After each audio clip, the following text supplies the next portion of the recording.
Half of early retirees in COVID era are now impoverished. Ooh. Josh, you've been telling us we can retire. Now I'm reading articles that we're impoverished. Let's read this. Over here to Fortune magazine, half of boomers and late Gen Xers who took early retirement during the first COVID wave have fallen into poverty. And look at these people. They're retired. I mean, they're impoverished, and they have that old-fashioned accounting thing. Look at the concern. They're impoverished. Thousands of seasoned pros in the UK dropped in the UK. Well, I'm in America. Thousands of seasoned pros in the UK dropped. Oh, by the way, the markets fell this week. I think this whole week they've fallen. Why? Because I put some money in, of course. So if I say jump, you should go to the ground. If I say go to the ground, you should jump. That's a fact check. All right. Thousands of seasoned pros dropped out of the workforce early during the pandemic, but far from enjoying an early retirement, new research now shows that nearly half of them have been forced into poverty. Around 390,000 people of 50 to 70 years old who retired during the pandemic are living in poverty, according to the Institute for Fiscal Studies. Poverty means their annual income is below 60% of the average household. Interesting. So poverty is determined that your annual income is below 60% of the average household. Check this out. 1040 of a couple I was working with today. That's their total income, $46,000 in 2025. $18,900 from interest, taxable interest, $11,600 from dividends, and $16,000 from capital gains. They pay no tax. They get $46,000 of income. That's in 2025. In 2022, I think it was the last we saw, $80,000 was the median, not the average, but the median income. The average will be higher because the averages always get skewed towards the outlier, right?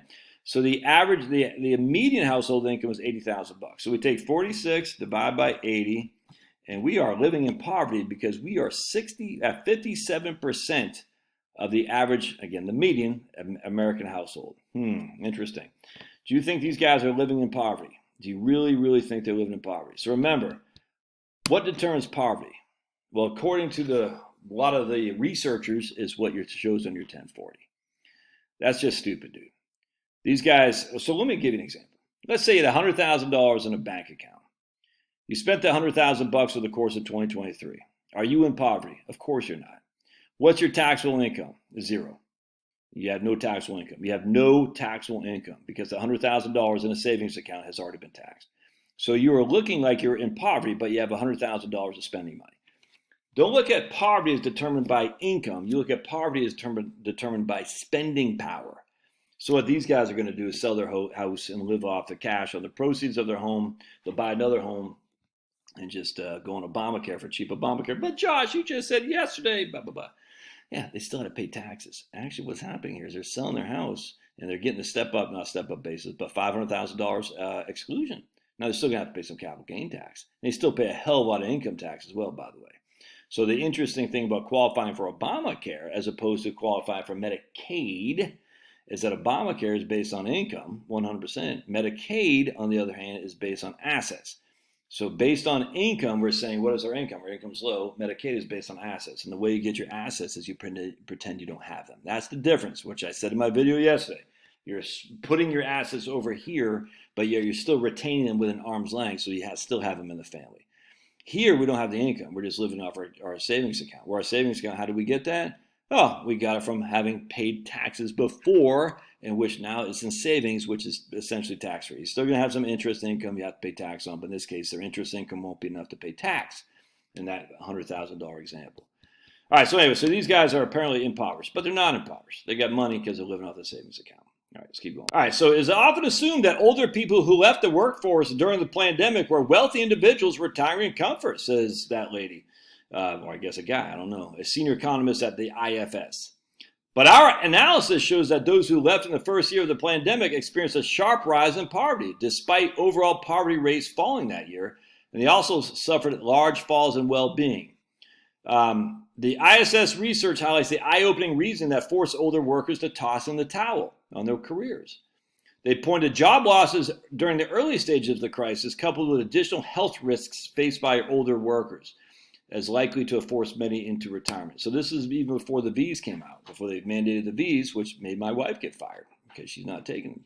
Because she says, why would I take that? I'm young and I'm healthy. Why would I take that stuff?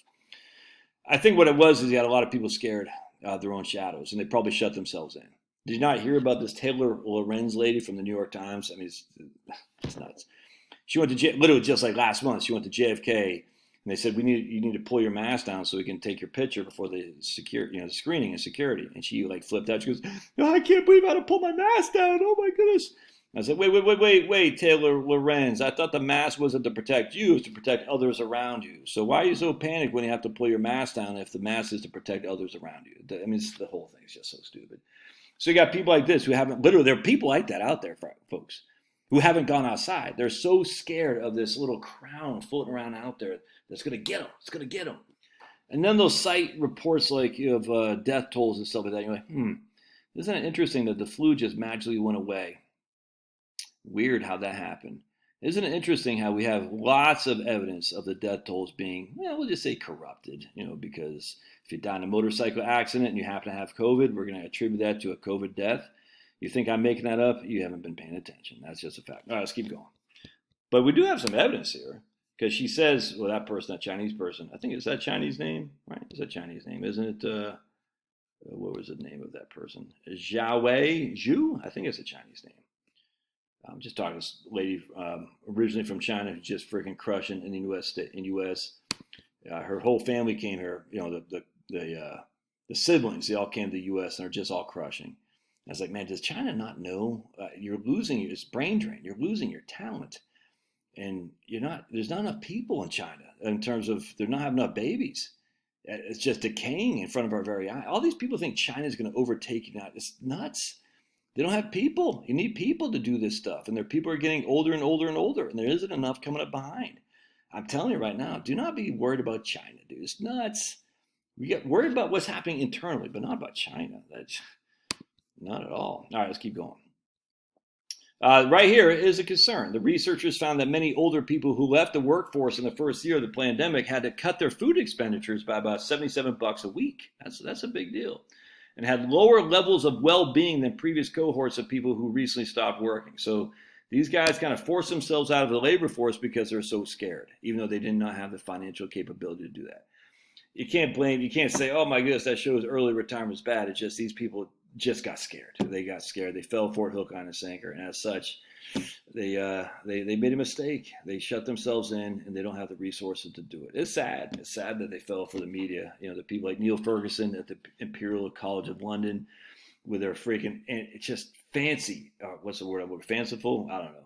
Insane amount of people are going to die from COVID. He said the same thing about swine flu. He said the same thing about mad cow. And just these guys are just nuts. You just can't listen to these people.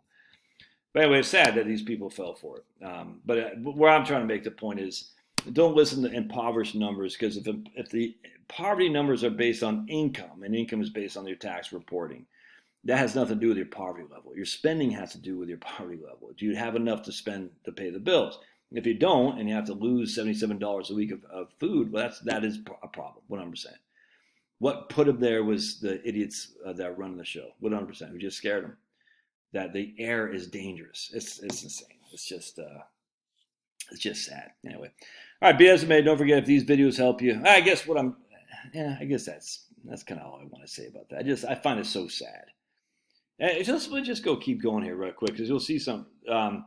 Their health was worse than those who have been out of the workforce for much longer. Interesting. So these people's health was worse than those who have been out of the workforce for much longer. What does that say?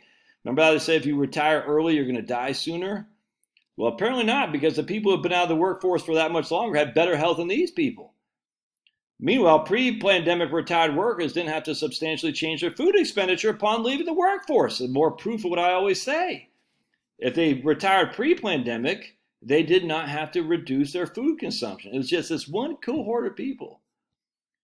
In contrast, those who retired the year later, during the Great Resignation, have enjoyed similar living standards and well-being to pre-pandemic retirees. So no one's going to see all that stuff. They're going to say this one cohort shows that you can't retire early without recognizing that's just an exception to the rule. It's sad. All right. As always, like these videos, you want to help my support. Well, today's my birthday, so many of you have bought me a coffee. Much obliged. I really do appreciate you guys doing that. If you haven't bought me a coffee and you didn't see my first video and you want to buy me a coffee on my birthday, You should give me a birthday present. You can do so in the doobly-doo down below. And of course, as always, if you want to sign up for my newsletter, it's in the doobly-doo down below. We'll be going live on Locals tomorrow. So if you want to be a monthly subscriber to Locals, $5 a month, baby. It's love to have you. You get a bigger audience every day. There's great. So if you want to be a monthly subscriber and join our live streams, we'll be happy to have you. All right. Love your thoughts. We'll see you